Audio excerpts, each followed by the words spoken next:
Social media په ذریعه سره مونږ ذهنو تر اچول کیږي او کله هم چې یو انسان بار بار غلط ګوري دې سره د ذهن چې دی هغه پوخ شي.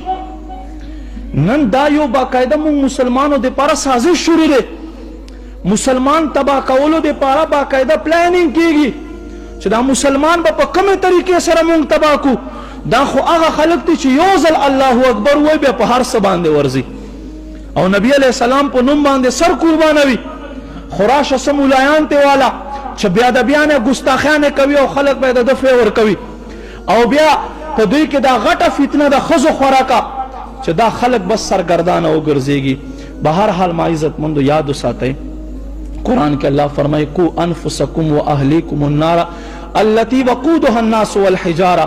ایمان والو خپل ځانونه وساتئ او خپل کور وال وساتئ له اور نه چې د دې خاشاک بالن ایندن انسانان او کانی. ما عزت مندو مونږ ته پکار ده چې په خپل بچی باندې لاس ساتو، بچای په خپل لاس کې ساتو. څنګه دا لکانو یو حفظ وکړو 3 کسانو ناظره وې ان شاء الله لک ټیم بعد به دا هم حفظ وکي. په دې شیز کې زمونږه کامیابی ده.